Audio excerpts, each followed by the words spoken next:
नमस्कार दोस्तों, स्वागत है आपका आज के मुख्य समाचार में।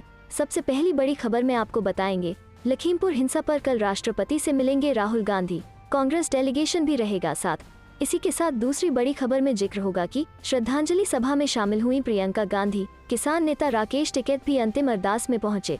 तीसरी बड़ी खबर में आपको बताएंगे कि फतेहपुर में कन्हैया कुमार बोले, हिमाचल से लिखी जाएगी मोदी की हार की इबारत।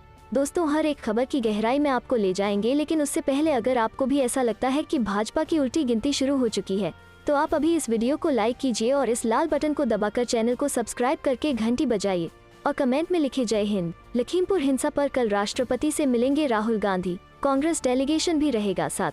जी हाँ दोस्तों, कांग्रेस सांसद राहुल गांधी बुधवार यानी कल लखीमपुर हिंसा को लेकर राष्ट्रपति रामनाथ कोविंद से मिलने जाएंगे। उनके साथ उनकी पार्टी का एक डेलीगेशन भी होगा। राष्ट्रपति भवन ने उन्हें सुबह करीब 11:30 बजे का समय दिया है। इस दौरान वे राष्ट्रपति के साथ किसानों की मौत के मामले में चर्चा करेंगे। कांग्रेस का यह डेलीगेशन राष्ट्रपति से केंद्रीय गृह राज्य मंत्री अजय मिश्रा टोनी को उनके पद से हटाने की भी मांग कर सकता है। वो इस मामले में राष्ट्रपति से हस्तक्षेप करने की मांग कर सकते हैं। आपको बता दें कि जिस दिन यह हिंसा लखीमपुर में हुई, उस दिन यूपी सरकार के मंत्री केशव प्रसाद मौर्य के साथ वह लखीमपुर में एक सभा कर रहे थे। सोशल मीडिया में कुछ वीडियो फुटेज के जरिए अजय मिश्रा के बेटे की संलिप्तता का दावा किया गया, जिसे कोर्ट ने पहले न्यायिक हिरासत और बाद में पुलिस हिरासत में भेज दिया है। चलते हैं अगली खबर की तरफ। श्रद्धांजलि सभा में शामिल हुई प्रियंका गांधी, किसान नेता राकेश टिकैत भी अंतिम अरदास में पहुंचे।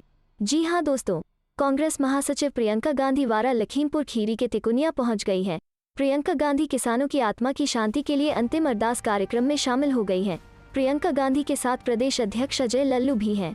चलते हैं अगली खबर की तरफ। फतेहपुर में कन्हैया कुमार बोले, हिमाचल से लिखी जाएगी मोदी की हार की इबारत। जी हाँ दोस्तों, उपचुनाव तो झांकी है, असली चुनाव बाकी है। यह बात कांग्रेस के स्टार प्रचारक कन्हैया कुमार ने हिमाचल प्रदेश के फतेहपुर में आयोजित जनसभा के दौरान कही। उन्होंने कहा कि प्रधानमंत्री नरेंद्र मोदी देश भर में सभाओं के दौरान कहते रहे हैं कि वो हिमाचल प्रदेश के संगठन प्रभारी थे। जिस प्रदेश का नाम बेचकर नरेंद्र मोदी देश के शीर्ष पद पर बैठे, वहीं से उनकी हार की इबारत लिखी जाएगी। उन्होंने प्रदेश के बागवानों से वादा किया था कि सेब की फसल के उचित दाम दिलाए जाएंगे, लेकिन अब एप्पल का फोन रखने वाले उस बागवान का दर्द नहीं समझेंगे तो कौन समझेगा। देश की संपत्ति यानी जनता की संपत्ति को बेचा जा रहा है। एयर इंडिया, BSNL या रेलवे बिक रही है तो जवाब सरकार को ही देना होगा। अगर सरकारी संपत्तियां बेच देनी है तो देश को सरकारी मंत्री या प्रधानमंत्री की क्या जरूरत रह जाएगी। उन्होंने मुख्यमंत्री जयराम ठाकुर पर भी निशाना साधा। कहा कि कांग्रेस पार्टी की तरफ से प्रदेश के पहले मुख्यमंत्री के बारे में बताया जाता है कि उन्होंने पैदल चलकर पूरा प्रदेश घूमा था, लेकिन वर्तमान मुख्यमंत्री अपने विधानसभा क्षेत्र से ही नहीं निकल पा रहे हैं। वो चाहते हैं कि सब कुछ उनके विधानसभा क्षेत्र में ही हो जाए। मुख्यमंत्री कांग्रेस नेता पर आरोप लगा रहे हैं कि वो राजा थे, तो हम कहते हैं कि हाँ वो राजा थे, लेकिन वो किसी राज्य के नहीं बल्कि राज्य की जनता के दिलों के राजा थे। कहा कि सुजान सिंह पठानिया ने क्षेत्र की जनता की जो सेवा की है, उसका फल उनके बेटे भवानी पठानिया को मिलना ही चाहिए। अगर अनुराग ठाकुर पिता का नाम लेकर नेता बन सकते हैं तो फिर भवानी पठानिया क्यों नहीं। कांग्रेस के लिए यह परिवारवाद का विषय बन जाता है, जबकि भाजपा के लिए यही परिवारवाद नहीं रह जाता। आज देश संकट में है। कांग्रेस उस झंडे की सिपाही है जिसने देश को आज़ादी दिलाई। जिस कांग्रेस ने देश को आज़ादी दिलाई, उसे ही देश की रक्षा करनी पड़ेगी। चलते हैं अगली खबर की तरफ। 60,000 करोड़ रुपए की रिश्वत, पटना में कांग्रेस का बड़ा आरोप, जाने पूरा मामला। जी हाँ दोस्तों, कांग्रेस के सीनियर नेता और पूर्व केंद्रीय मंत्री सुबोधकांत सहाय ने मोदी सरकार पर रिश्वत के आरोप लगाए हैं। उन्होंने कहा कि अमेजन और ऑनलाइन कंपनियों से 60,000 करोड़ रुपए घूस लिए गए।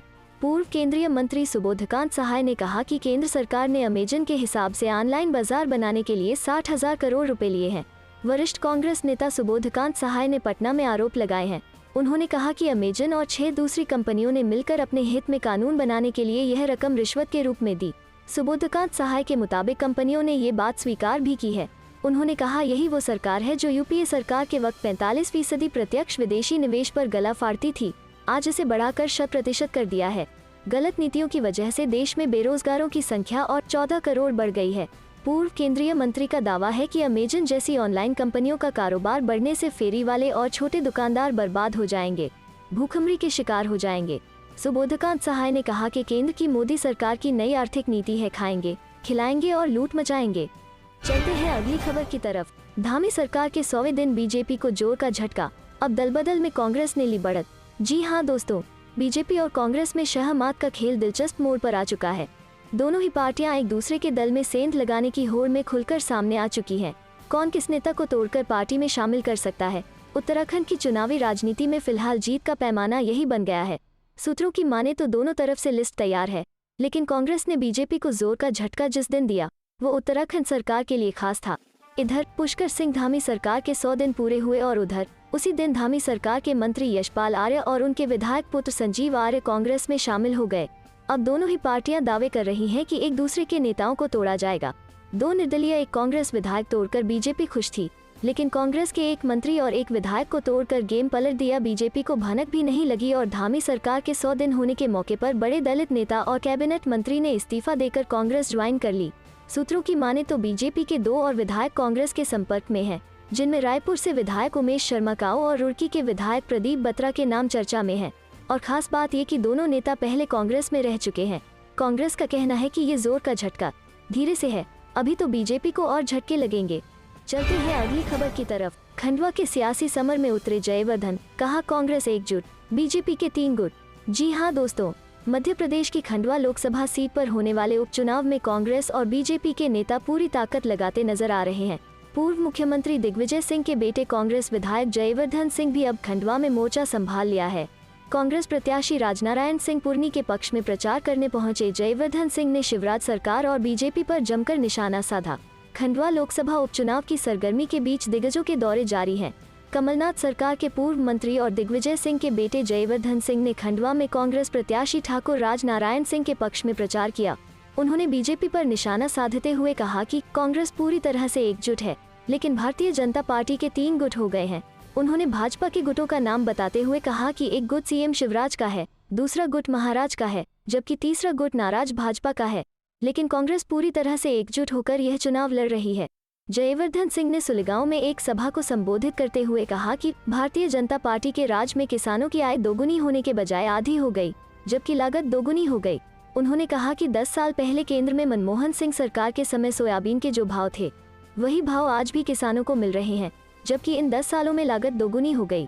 जयवर्धन सिंह ने कहा कि सरकार किसानों के हित में कुछ नहीं रही है।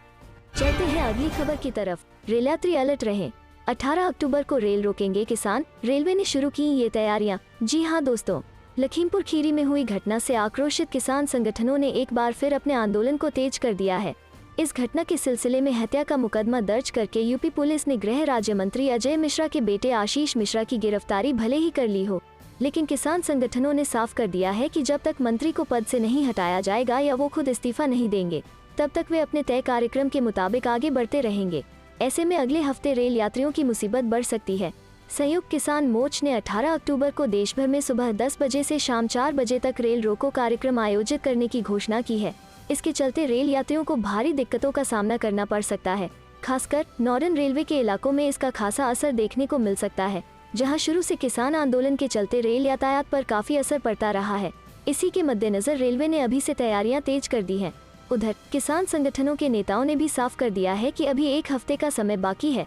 अगर तब तक अजय मिश्रा को हटा दिया जाता है या वो अपना इस्तीफा दे देते हैं, तो फिर आगे के कार्यक्रमों पर पुनर्विचार किया जा सकता है।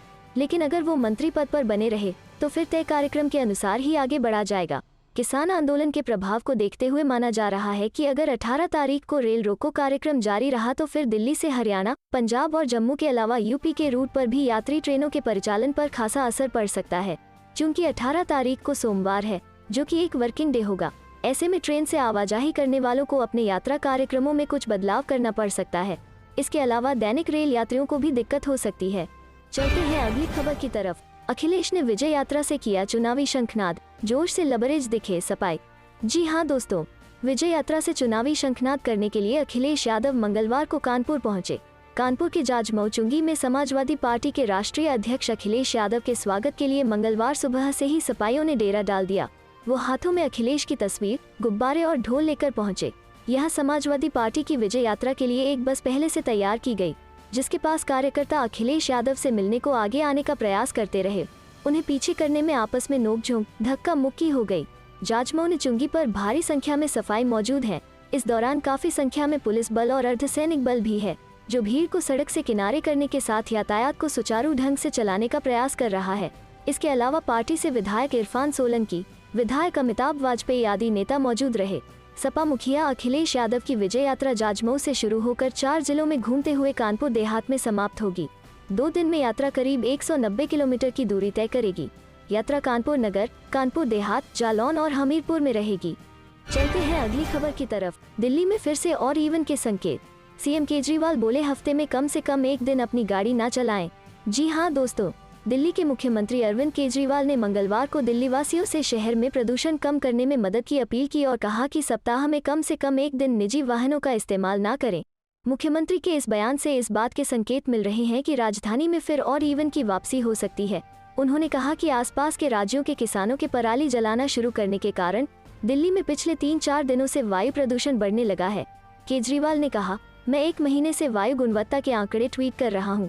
उसमें दिख रहा है कि आसपास के राज्यों के किसानों के पराली जलाना शुरू करने के कारण दिल्ली में पिछले 3-4 दिनों से वायु प्रदूषण बढ़ने लगा है। मुख्यमंत्री ने कहा कि समय आ गया है कि दिल्ली वासी प्रदूषण को कम करने की जिम्मेदारी अब अपने हाथ में ले। उन्होंने कहा कि यह जरूरी है कि हर एक व्यक्ति अपनी जिम्मेदारी निभाए और कम से कम स्थानीय स्तर पर उत्पन्न प्रदूषण घटाने के लिए 18 अक्टूबर से शुरू होने वाले red light on vehicle of अभियान सहित 3 उपायों में योगदान दे। केजरीवाल ने कहा कि विशेषज्ञों का कहना है कि लाल बत्ती पर वाहन बंद करने से 250 करोड़ रुपए बचाए जा सकते हैं और प्रदूषण 13 से 20% कम किया जा सकता है। उन्होंने लोगों से सप्ताह में कम से कम एक दिन सार्वजनिक वाहनों का इस्तेमाल करने या कारपूल करने का अनुरोध किया। मुख्यमंत्री केजरीवाल ने कहा कि लोगों को दिल्ली सरकार की आंख तथा कान बनना चाहिए और कूड़ा जलाने जैसी प्रदूषण फैलाने की घटनाओं की जानकारी देनी चाहिए ताकि उनसे निपटा जा सके। पूरे देश में विरोध प्रदर्शन, किसान संगठनों का सरकार को दिया अल्टीमेटम खत्म, मंगलवार से देशव्यापी आंदोलन। जी हां दोस्तों, उत्तर प्रदेश के लखीमपुर खीरी मामले में किसान संगठनों का सरकार को दिया अल्टीमेटम सोमवार को खत्म हो रहा है। अब इस मामले में संगठन देश भर में प्रदर्शन की तैयारियां शुरू कर दी हैं। किसानों का कहना है कि मंगलवार तक वे सरकार को दी गई हमारी मांगों का इंतजार करें। इसके बाद उत्तर प्रदेश सहित देश भर में आंदोलन शुरू किया जाएगा। संयुक्त किसान मोर्चा के अनुसार, हमने सरकार के समक्ष स्पष्ट तरीके से अपनी मांग रख दी है। अगर मंगलवार सुबह तक हमारी मांगे नहीं मानी जाती हैं तो हम अपने आंदोलन को शुरू कर देंगे। इसके लिए हमने सभी राज्यों के किसान संगठनों को निर्देश जारी कर दिया है। इसके बाद लखनऊ में होने वाली महापंचायत की तैयारियां भी शुरू करेंगे। इस महापंचायत को सफल बनाने के लिए हर राज्यों से किसान नेताओं को बुलाया जाएगा। इसके अलावा उसी दिन दिल्ली बॉर्डर पर जहां पर किसानों का प्रदर्शन चल रहा है, वहां भी कार्यक्रम आयोजित किए जाएंगे। किसान नेताओं के अनुसार 12 तारीख को किसानों और पत्रकार जो शहीद हुए हैं उनके लिए हम लखीमपुर के तिकोनिया में अंतिम अरदास करेंगे। देश भर के किसान 12 तारीख को लखीमपुर पहुंचेंगे। इस दिन हर राज्यों में किसान संगठन के लोग शहरों में कैंडल मार्च भी निकालेंगे। वहीं सभी किसान अपने घरों के बाहर शाम 8 बजे घरों पर मोमबत्ती भी जलाएंगे। वहीं 12 तारीख को लखीमपुर से ही किसानों की अस्थि कलश यात्रा यूपी में शुरू होगी। किसानों की अस्थियां लेकर किसान हर राज्य में जाएंगे और विसर्जन किया जाएगा। 15 अक्टूबर को दशहरा के दिन किसान संगठन प्रधानमंत्री नरेंद्र मोदी और गृह मंत्री अमित शाह का पुतला दहन करेंगे। 18 को रेल रोकेंगे। 26 तारीख को लखनऊ में महापंचायत होगी। चलते हैं अगली खबर की तरफ। लखीमपुर हिंसा, कांग्रेस का अजय मिश्रा की बर्खास्तगी के लिए देशव्यापी मौन व्रत, प्रियंका ने लखनऊ में की अगुवाई। जी हां दोस्तों, लखीमपुर खीरी हिंसा मामले को लेकर कांग्रेस ने बीजेपी और मोदी सरकार को घेरने के लिए सोमवार को देशव्यापी मौन व्रत के जरिए विरोध प्रदर्शन किया।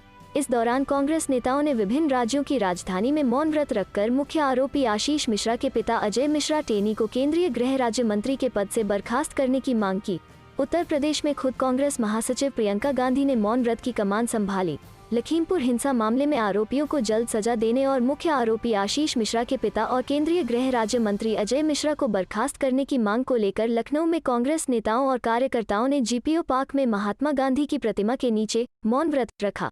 इस दौरान कांग्रेस महासचिव प्रियंका गांधी भी मौन व्रत में शामिल हुई। इस दौरान राज्य पार्टी प्रमुख अजय कुमार लल्लू, पूर्व सांसद प्रमोद तिवारी, पीएल पुनिया और कांग्रेस विधायक दल की नेता आराधना मिश्रा ने हाथों में केंद्रीय गृह राज्य मंत्री को बर्खास्त करने की मांग वाली तख्तियां लिए मौन व्रत रखा। राजधानी दिल्ली में प्रदेश कांग्रेस अध्यक्ष अनिल कुमार की अगुवाई में पार्टी नेताओं और कार्यकर्ताओं ने लखीमपुर खीरी कांड में गृह राज्य मंत्री अजय मिश्रा टेनी के इस्तीफ की मांग को लेकर दिल्ली के उपराज्यपाल निवास के बाहर मौन व्रत के रूप में धरना दिया। प्रदेश अध्यक्ष अनिल कुमार ने कहा कि लखीमपुर खीरी हिंसा में गृह राज्य मंत्री, उत्तर प्रदेश पुलिस और प्रशासन ने आरोपियों को बचाने की पुरजोर कोशिश की और बिगड़ती व्यवस्था के कारण सर्वोच्च न्यायालय द्वारा मामले में सीधे हस्तक्षेप करने बाद ही उनके बेटे को गिरफ्तार किया गया। इस दौरान कांग्रेस कार्यकर्ताओं ने कहा कि सांप्रदायिकता की राजनीति करने वाली बीजेपी की सरकार में किसी भी वर्ग का व्यक्ति सुरक्षित नहीं है।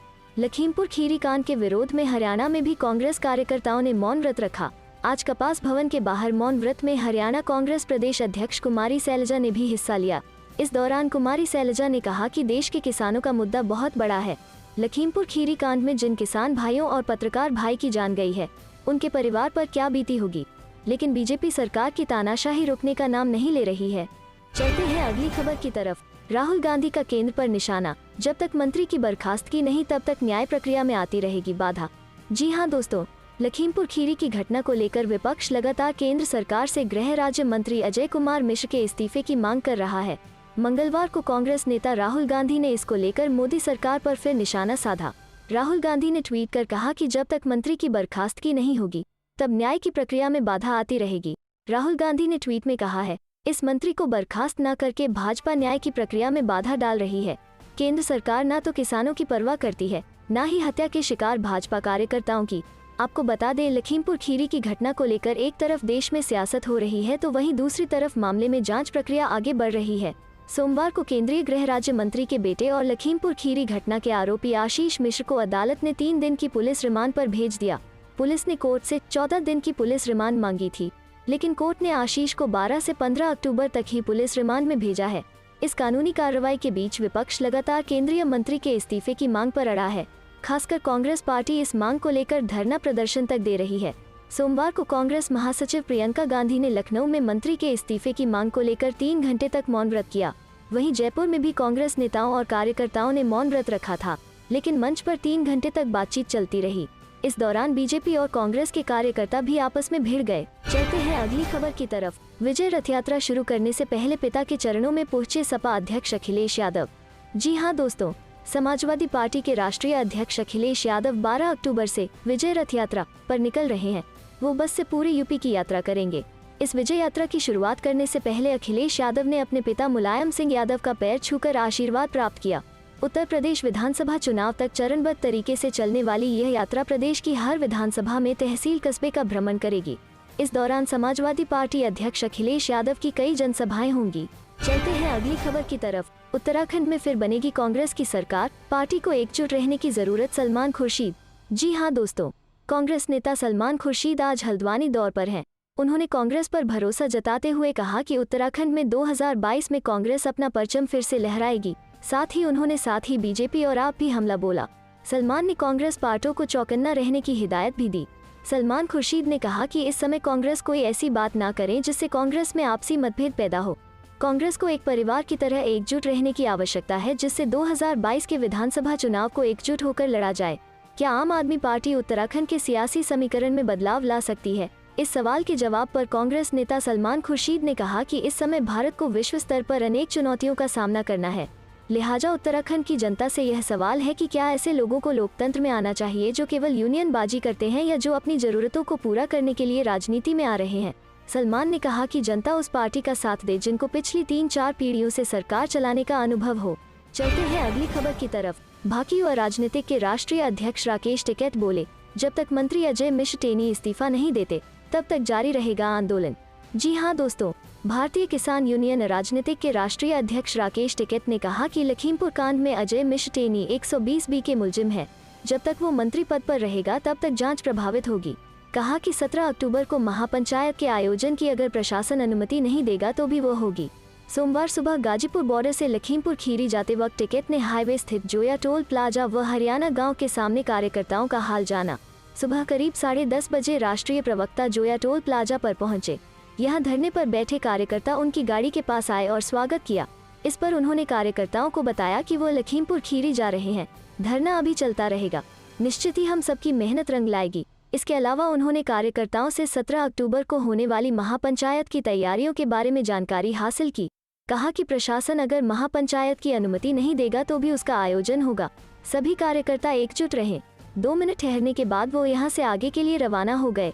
इस मौके पर कोषाध्यक्ष सचिन कुमार, ब्लॉक अध्यक्ष योगेंद्र सिंह, जन्म सिंह, भगवंत सिंह, जसपाल सिंह, कृष्णवीर, जयपाल सिंह, महाराज सिंह आदि लोग मौजूद रहे। इसके बाद हरियाणा गांव के सामने कार्यकर्ताओं ने उनका स्वागत किया। इस बीच पत्रकारों से बातचीत करते हुए राष्ट्रीय प्रवक्ता ने कहा कि लखीमपुर खीरी कांड में बेटे के साथ साथ पिता भी कसूरवार है। बेटे व पिता को गिरफ्तार कर आगरा जेल में बंद किया जाए।